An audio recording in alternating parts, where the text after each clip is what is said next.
Yeah. Um, Well, without further ado, tell us how you make music for games, and I know you make them for movies and other that's venues. right. That's right. Yeah, exactly, Scotty. Yeah, so just like Scotty just said, I'm a composer for TV, film, video games, podcasts, pretty much anything that needs music. So that's what I do.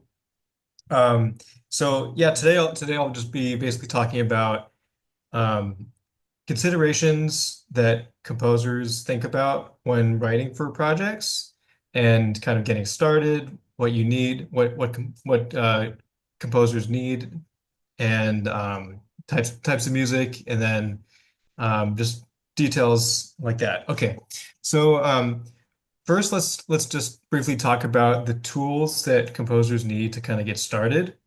And let me share my screen real quick here. 1 second.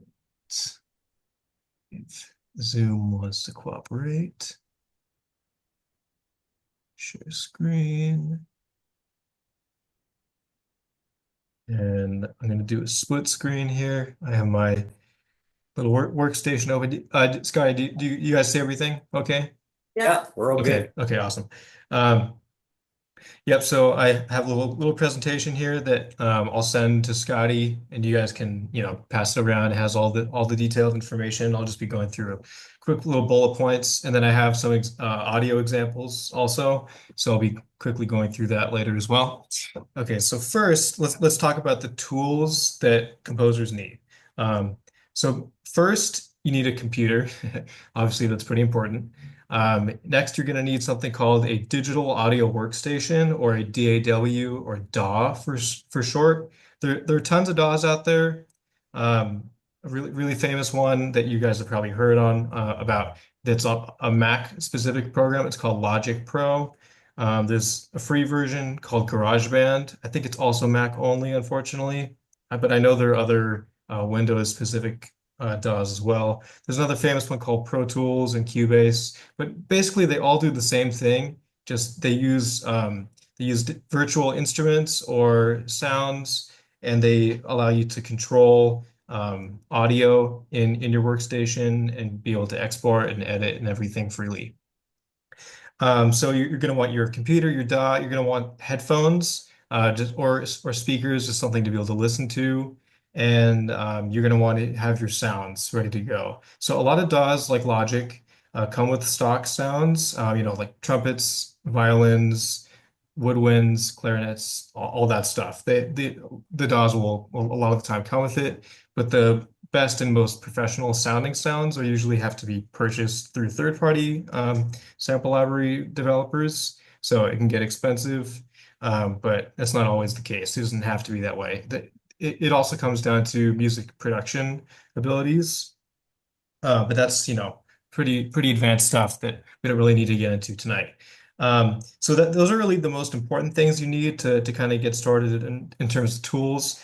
Secondary tools that you're going to want to have is something called a MIDI keyboard.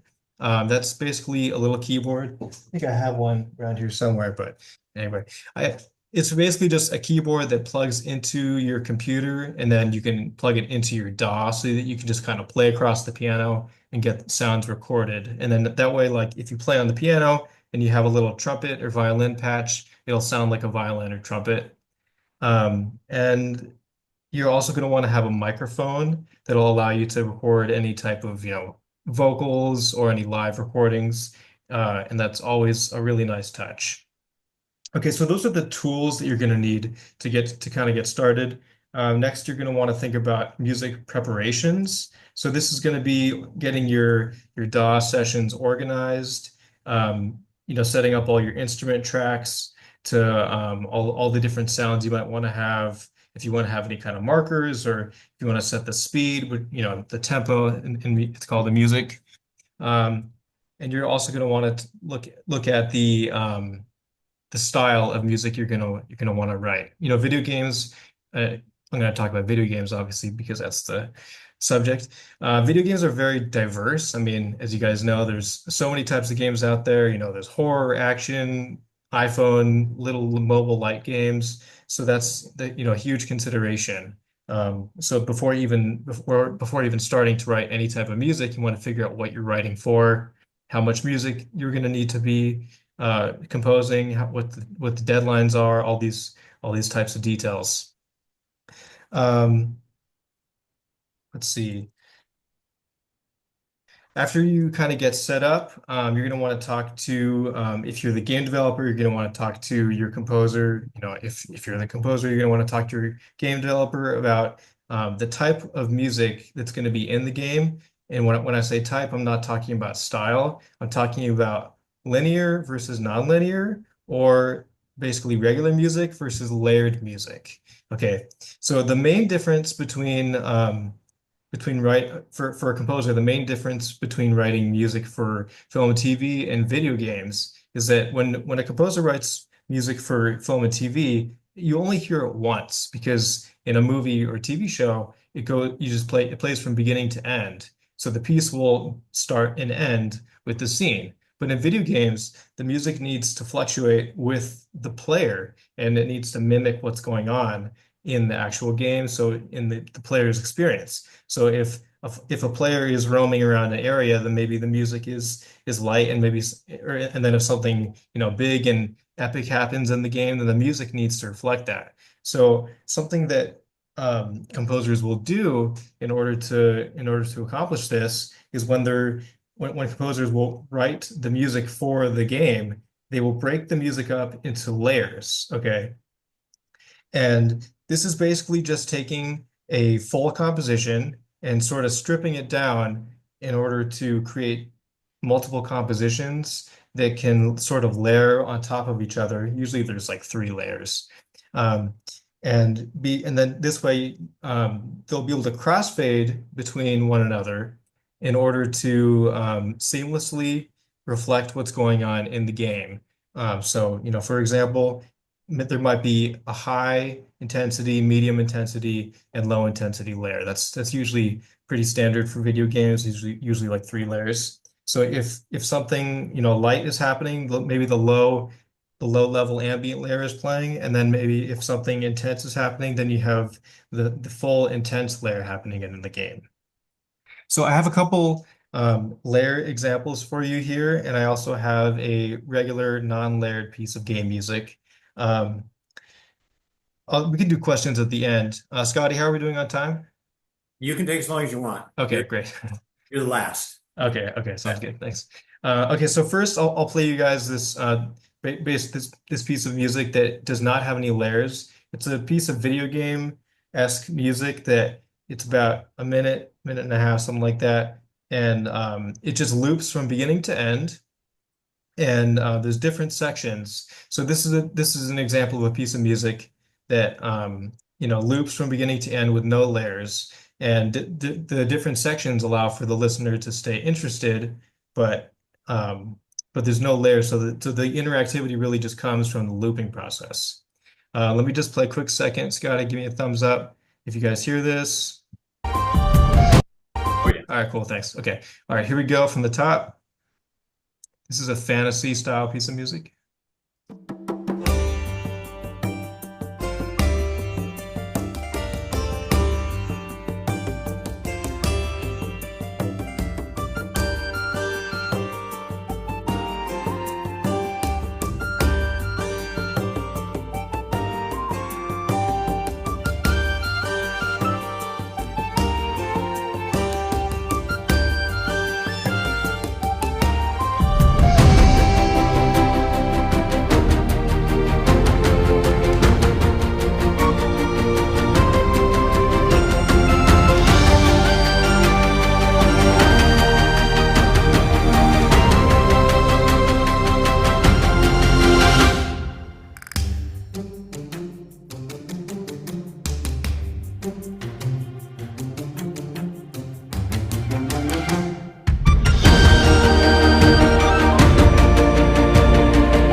and then it can loop.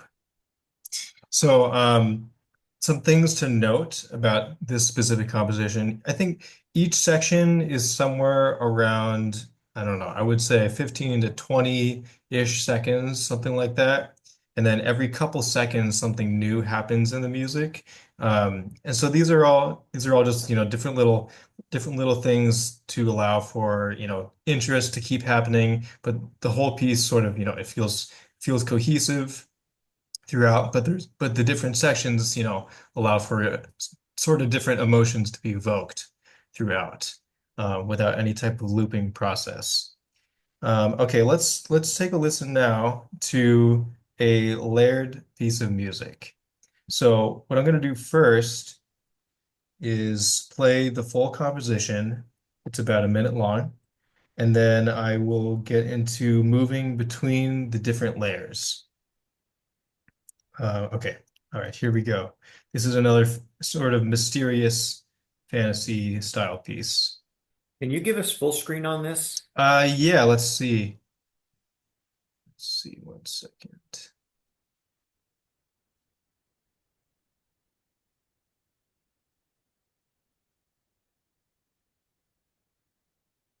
There we go. All right. Good. Here we go.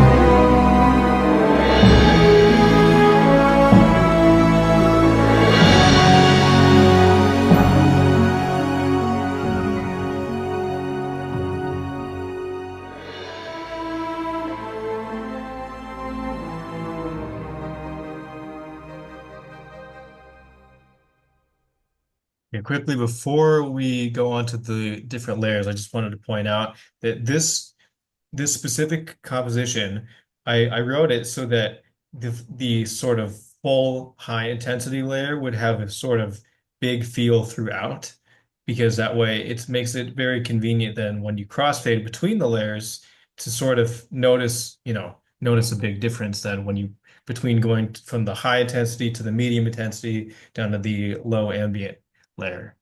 So to recap, that first part you played us, all three same intensity, Yeah, and so that what we just listened to, that's the full composition, otherwise known as the high level layer.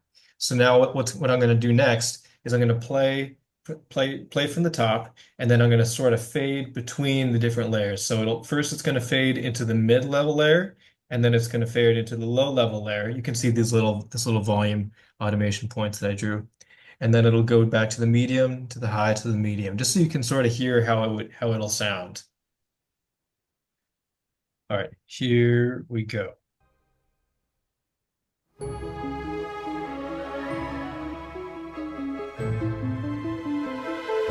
This is the mid level now.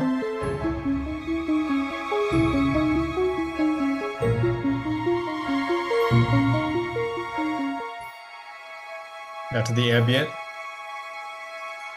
Kicks out all the movement.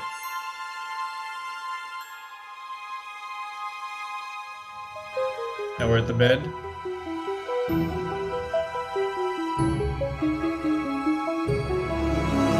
to the big.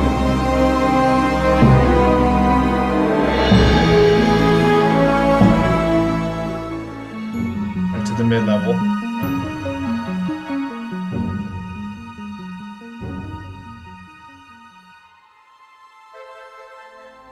Back to the big.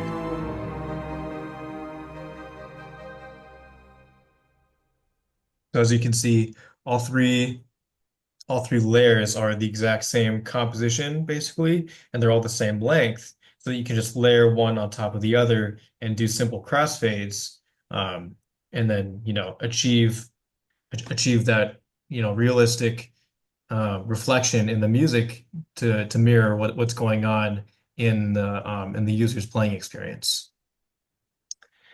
Um, Great. Does anybody have any quick questions on this, or should we keep going?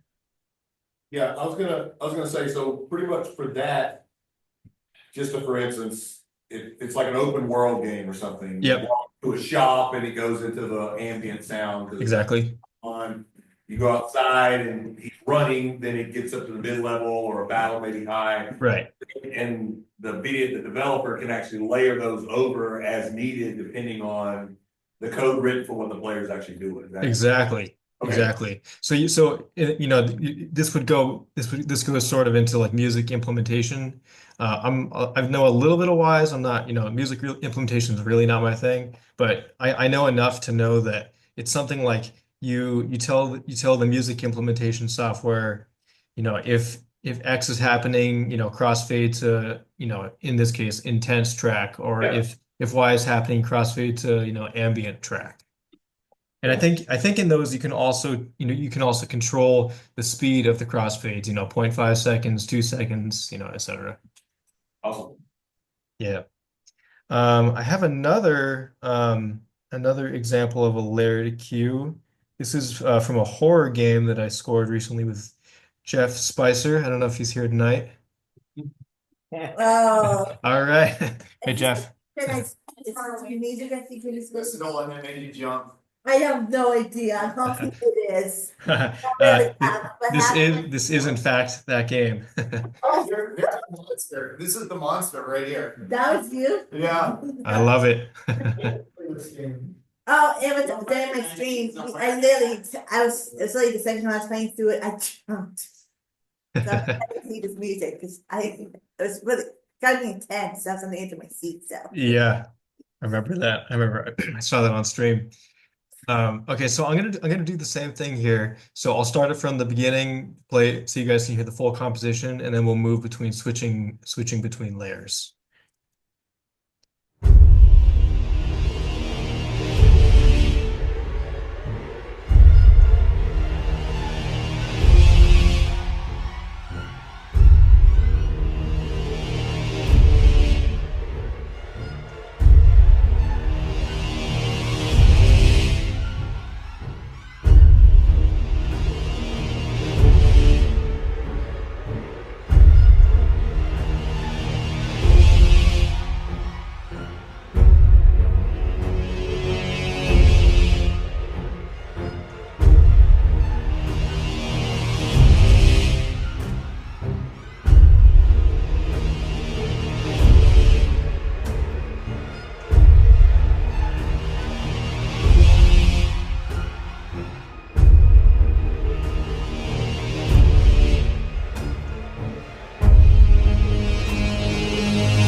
The full piece now onto loop.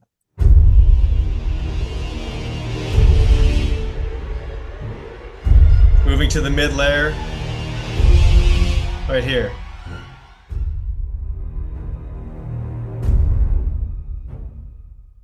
Takes out a lot of the craziness.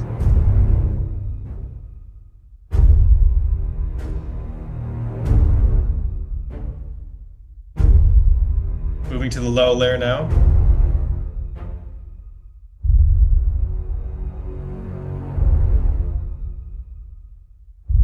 Basically ambient. Just gives a vibe.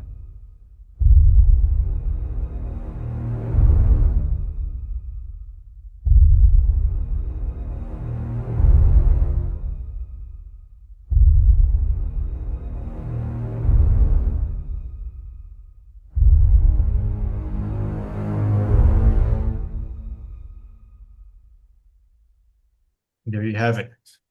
Very different than the sort of fantasy style of game. This one's a lot more creepy, I guess, for lack of a better term. I Um, get chills when I hear this. Feel that. um, so yeah, so that's those are two examples of layered pieces of music. A little bit when we how much time do we have, Scott? Are we still okay? We disappear at 9 o'clock. Okay, yeah, I'll be probably done in the next 10 minutes or so. Okay, good. Yeah, I also just wanted to quickly touch on another big thing in games. The concept of stingers, which is you guys may have heard this term before, but it's basically a stinger is basically a short piece of music, maybe 3 to 5 seconds long, that basically plays whenever something happens in the game. If you die, the music plays, or if you win, then the music plays.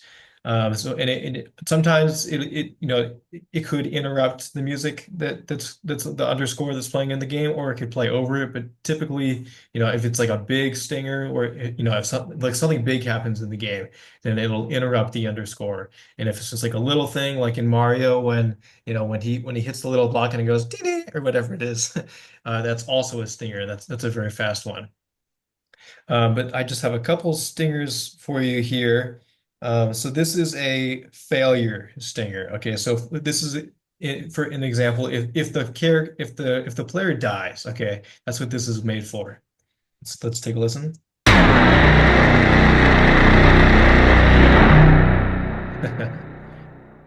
Just very quick, you're dead type of thing. And then this is a success stinger. So this is like you beat the game, congratulations.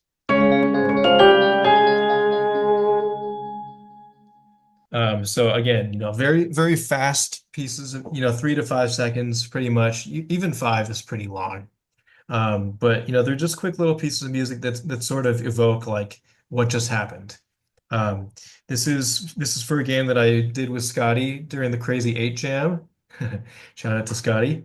What I think we called the spacecraft pilot, right, Scotty? Ah, Something like that. I should look it up. Was it anything interesting, stream thing? Oh.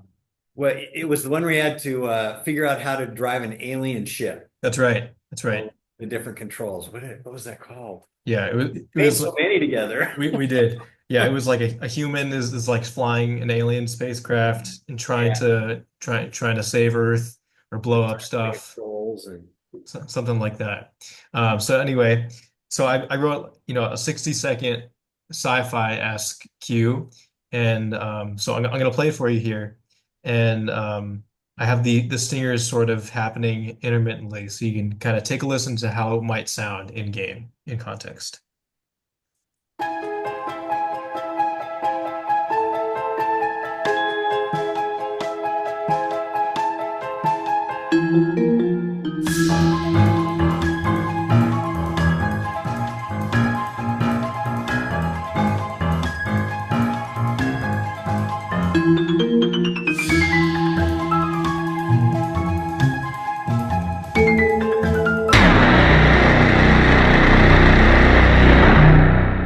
Uh-oh, the player died. Back at it. We're back late. All right, we're back in.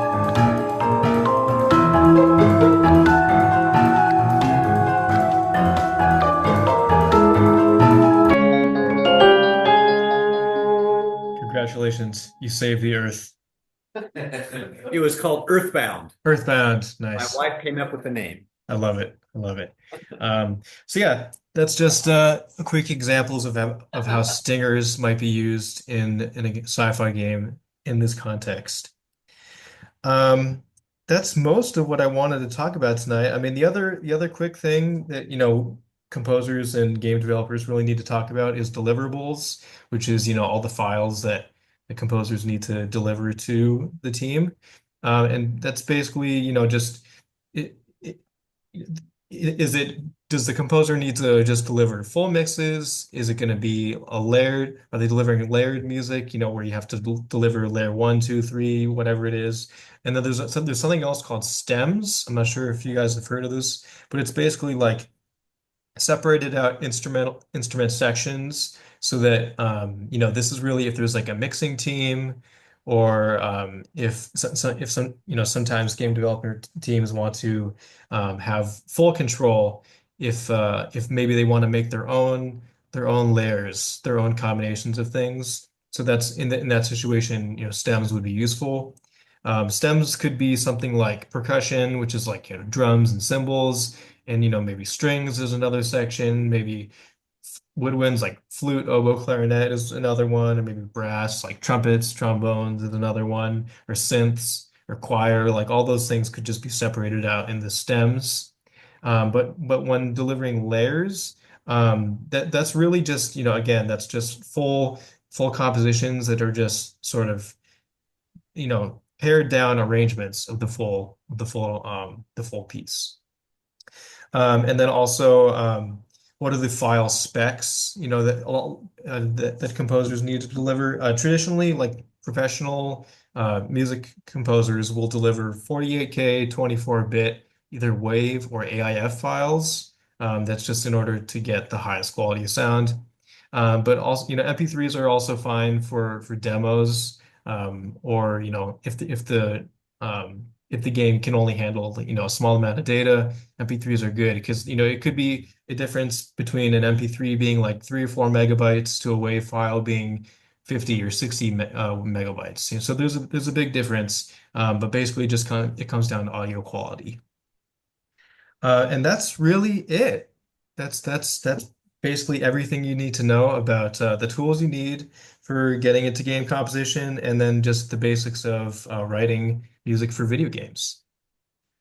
And yeah, hope you enjoyed. Does Yes, anyone, thank you. of course, does any questions, comments, concerns, threats, and or bribes? Yeah, go ahead. So how do you get this to range so perfectly to go from one to another?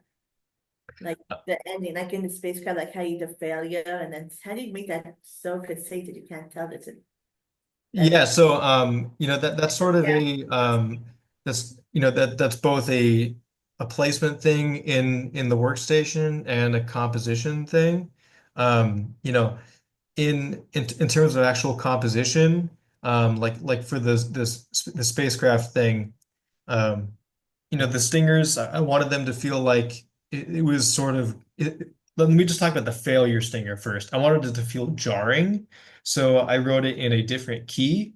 And in terms of, that's the musical key, but for all the non-musicians out there, it just means that it has a different base of sound. So that means, if if one key is here, maybe this one is here or something. So it sounds, jarring to the listener. And the success stinger, I think that was the same key because I wanted it to be, as cohesive as possible. But that's ultimately up to the team. And then in terms of actual placement in the digital audio workstation or in the music implementation software, it can be, it can be a matter of just lining up the audio files so that the stinger lines up on time with the audio, or if you want it to not be in time, just line it, wherever you desire. Yeah, does that answer your question? Yeah. All right. Keep them coming, guys. I don't know anyone's names, unfortunately. Or please introduce yourself when you ask your question so I know who I'm talking to. Parks and Avatar in Discord. How long do you normally spend on a track? Yeah, I mean, great question. For the game jams, it really just depends on how much time there is. Some of these tracks I might spend an hour if I'm really trying to get things done. And it also depends on the type of track. If it's like a super light and sparse track, that could be done in a half an hour. And then some of these other in-depth things could take, days, weeks, months, probably not months. But fully writing a track and producing it can take a fair amount of time, depending on what it is and what it's for. And especially for game music, when things have to sort of layer between one another and feel cohesive, moving between ambient, intense and maybe just a little bit of motion, that's all different considerations. So it just depends on the situation at hand. If it has to get done, it has to get done. But if there's time, music can all basically always be better. The same as games themselves, how they can always be improved. Music, similarly can always be improved. And if there's any type of live recording that adds time, but not all, not all of these compositions will have live recordings just because there isn't always the budget for it or there isn't always time to record. All of this music that you heard of mine tonight actually did not have any live recordings. Fun fact. Um, What do you call those samples or those? That's right. Yeah, they're called samples. They're made from instruments from sample libraries, which is basically just when there will be recording sessions and the recording the engineers or whatever will record the actual instrumentalist playing, the violins, the trumpets. They'll record them in a session, and then there will be somebody else making a library out of it, just to make it playable on a MIDI keyboard. And then instruments will be sold either by third-party sample library developers, or they'll be put into the actual stock instruments like in Logic or Pro Tools or something. That way, when you hit a key and you want a trumpet to play, you just load up your trumpet track, and it sounds like a trumpet. So David, my name Hi, is David. David. Hi, David. So it's a kind of a three-part question. So All right. are you using AI in your workflow, and how are you using it, and what tools are you using? Great question. Personally, I do not use AI. I know some people do use AI but in terms of actual music composition, me personally, I don't. I know there are specific music AI softwares out there that will, either help people create compositions or make certain instruments. Or the most useful thing that I've seen so far is there's like a website, I don't remember what it's called, but it's like you can sing or whatever into your workstation and then import that into the AI website, and then it'll like change your voice into a different type of what, like maybe a woman's voice or whatever you can think of. But that's just what I can think of off the top of my head. But yeah, but personally, I don't really use AI. I do everything myself. Yep. What else? All right, go ahead. Yep. Andrew, Hi, Andrew. what headphones do you use? Great question. I use these are called from a brand called Sennheiser. I just like them because they're very comfortable. I think it's the Sennheiser. Let me check real fast. HD 650 is what I use. They're called semi-open back headphones. That basically means they're not closed at the back, so people in the same room will be able to hear when I'm here playing. But it helps with the actual sound quality.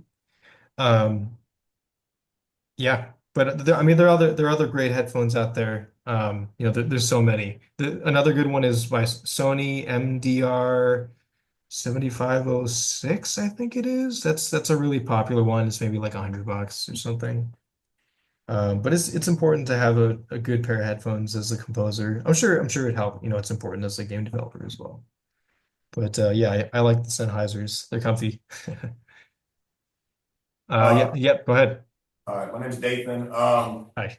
So with our experiences in life, we play games, we hear music, everything we do and we develop in some way, shape, or form is shaped by the things that went on in our life.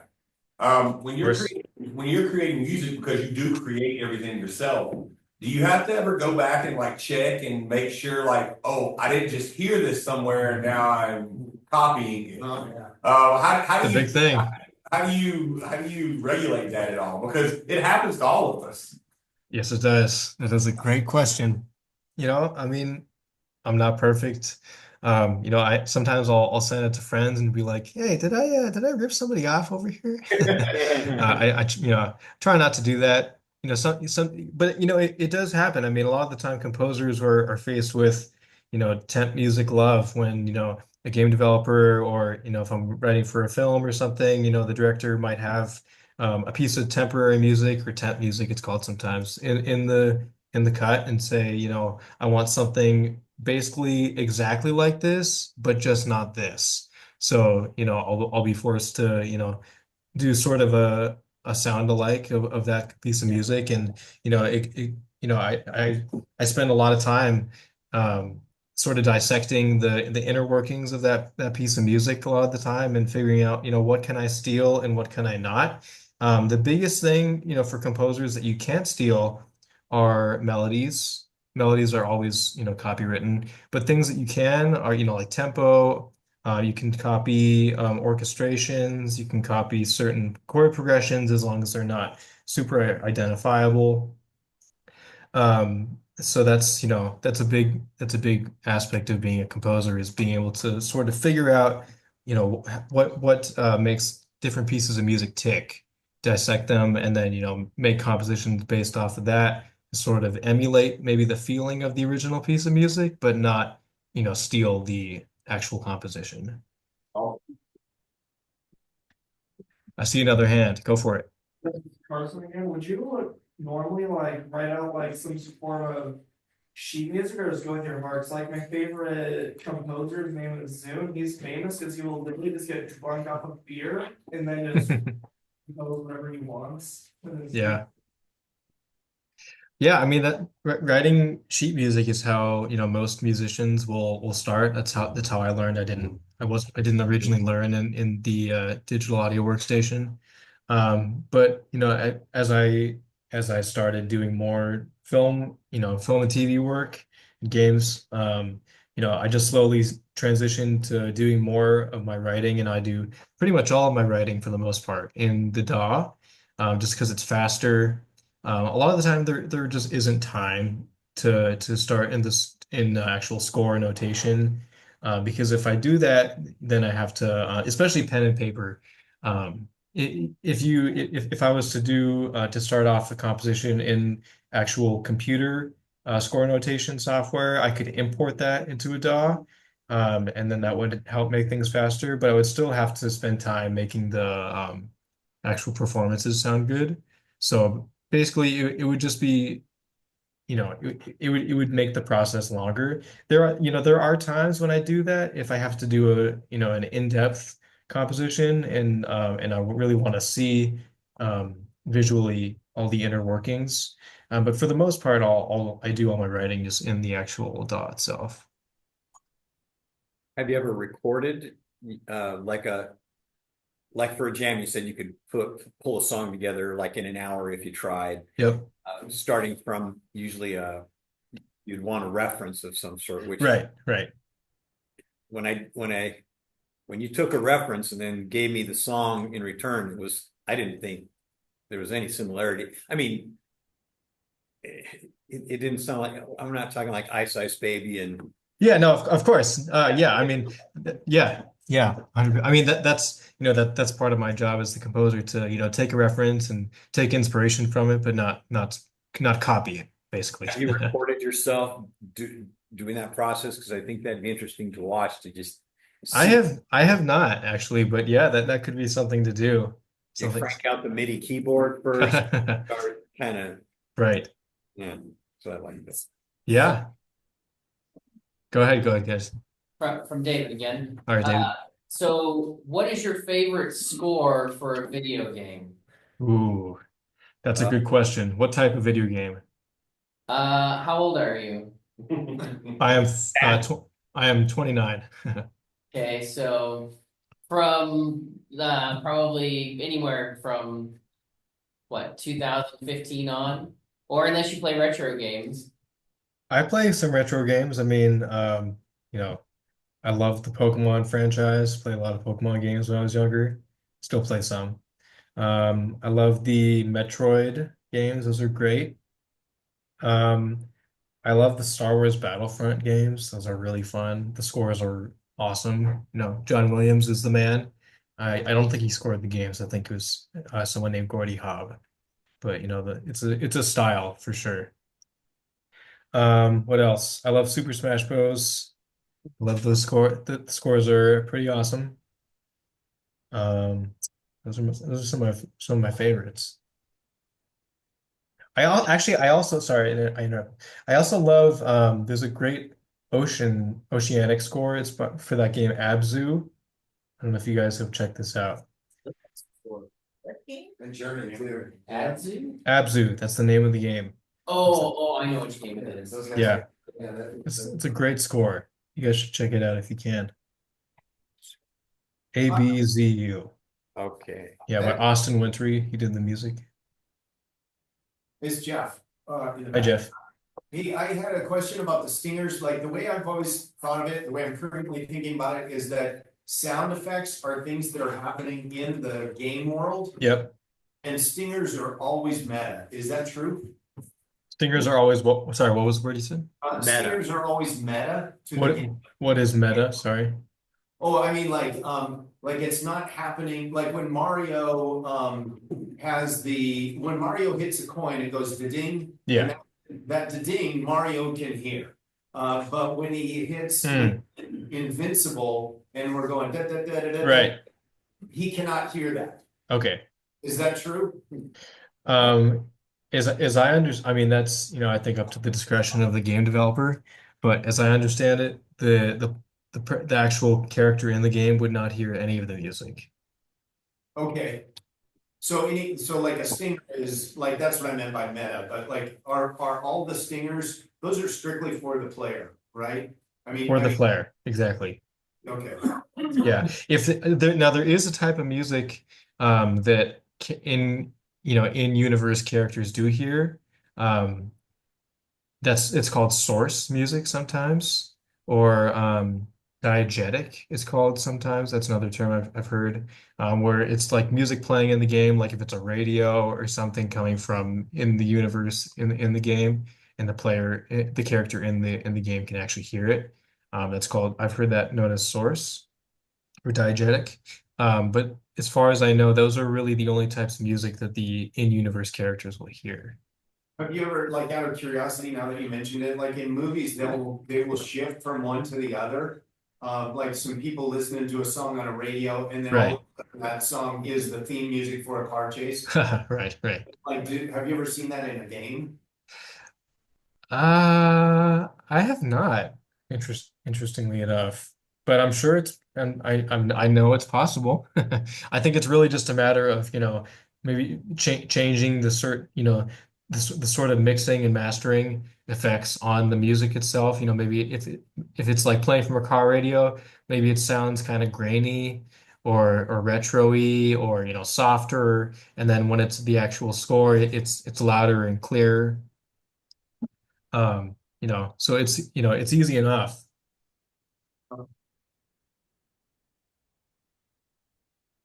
Does anyone have any yeah, go ahead. I'm Josh. Hey, Josh. I was wondering if you had any advice on for clients or directors on how best to describe what they're looking for when asking for a composition, especially in terms of like mood and tone for it. Yep. Great question. References. References speak 1,000 words, more so than actually music descriptions do. I mean, I could say, I want like this sci-fi piece, for example.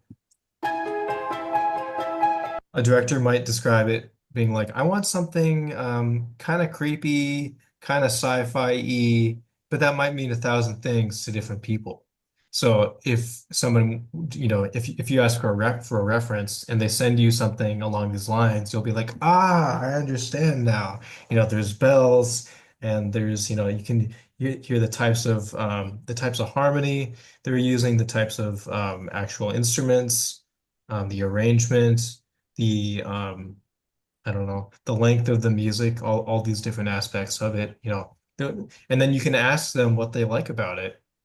You can say, do you like, even though you're sending me this reference, what do you like about it? What do you not like about it? Do you actually like it, or is it just the only thing that you could find in the time that you had?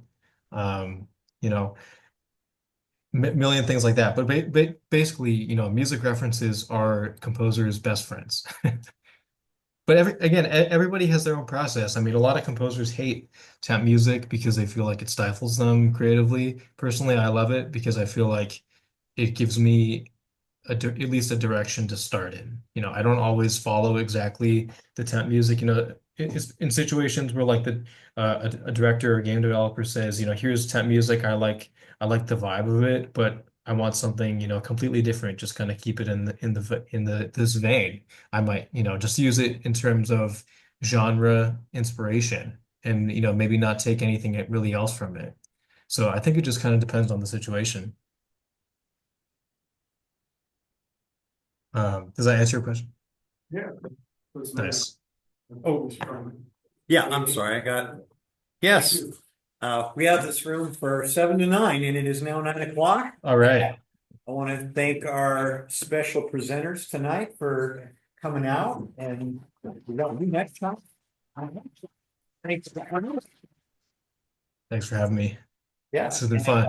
As soon as you give me that video, I'll probably split it into two and Okay, sounds good. or whatever you want to do. And I'm on Discord, and my information is in the PowerPoint that I'm sending to Scotty. So if anyone wants to reach out, feel free.